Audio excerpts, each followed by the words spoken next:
Hi guys, ಇವತ್ತು ನನ್ನ friend ನನಗೆ ಡ್ರಿಫ್ಟ್ ಹೇಳಿ ಕೊಡ್ತಾನಂತೆ. ಬನ್ನಿ ನೋಡುವ ಎಂಥ ಡ್ರಿಫ್ಟ್ ಹೇಳಿ ಕೊಡ್ತಾನೆ ಅಂತ.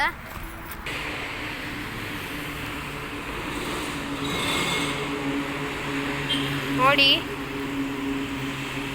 ಹೇಳಿಕೊಟ್ಟ. ಬನ್ನಿ ಬನ್ನಿ ಗಾಯ್ಸ್, ನಾವು ತೋಡು ತೋರಿಸ್ತೇನೆ. ಈಗ ಮಳೆ ಬರ್ತಾ ಉಂಟು, ಬೇರೆ ಚಂದ ಇದು ಬೆಲ್ಲ ಹೋಗಿರ್ಬೋದು. ಬನ್ನಿ, ಇದು ನಮ್ಮ ಕೋಳಿಗಳು. ಬನ್ನಿ ತೋರಿಸ್ತೇನೆ ಕೋಳಿಗಳು.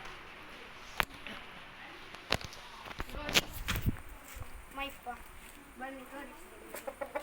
ನೋಡಿ ಈ ಕೋಳಿ, ಬನ್ನಿ ಬನ್ನಿ ಕೋಳಿ ನೋಡಿ.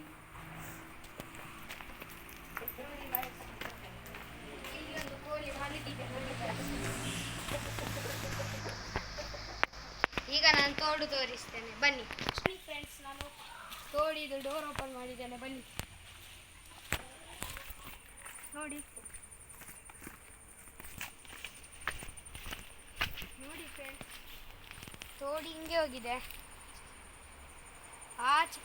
ಆ ಮಧ್ಯದ ಹತ್ರ ಅಲ್ಲ ಉಂಟು ನೋಡಿ, ಆ ಮಧ್ಯದ ಹತ್ರ ಅಲ್ಲ ಉಂಟು.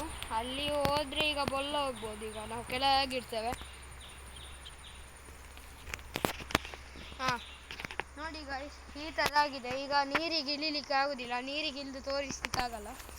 ನೀರಿಗೆ ಇಳಿದು ತೋರಿಸ್ಬೇಕಂದ್ರೆ ನೆಕ್ಸ್ಟ್ ವ್ಲಾಗಿಗೆ ನಾನು ನೀರಿಗೆ ಇಳಿದು ತೋರಿಸ್ತೇನೆ ನಿಮಗೆ. ಈಗ ನಾನು ಫುಲ್ಲು ನಮ್ಮ ಮನೆ ತೋರಿಸ್ತೇನೆ, ಅಂಗಳೆಲ್ಲ ತೋರಿಸ್ತೇನೆ. ಬನ್ನಿ ನೋಡಿ, ಈಗ ನಮ್ಮ ತೋಟ. ಈಗ ಮಳೆ ಬೇರೆ ಬರ್ತಾ ಉಂಟು, ಚಂದದ್ದು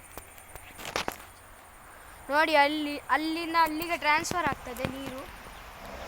ಆಚೆ ಸೈಡ್ ಬದಿಯಲ್ಲಿ ಎಲ್ಲ ಹಾವು ಇರ್ತದೆ, ಫುಲ್ ಹಳ್ಳ ಅಲ್ಲಿ. ಬನ್ನಿ ನಾನು ಕೋಳಿ ಗೂಡು ತೋರಿಸ್ತೇನೆ.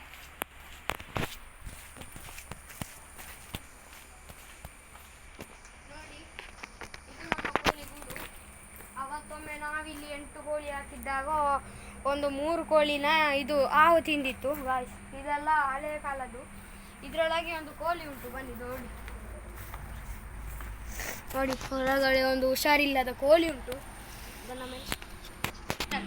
ನೋಡಿ ಗಾಯ್ಸ್, ಇದು ನಮ್ಮ ಇದು ಅಡಿಕೆ ಗಿಡ. ನೋಡಿ, ಇದು ನಮ್ಮ ಇದು ನಮ್ಮ ತೋಲಾಗೆ ತೋರಿಸ್ತೇನೆ. ಬನ್ನಿ. ಎಂತ ಗಾಯ್ಸ್, ನೀವು ಅವನ ಮತ್ತೆ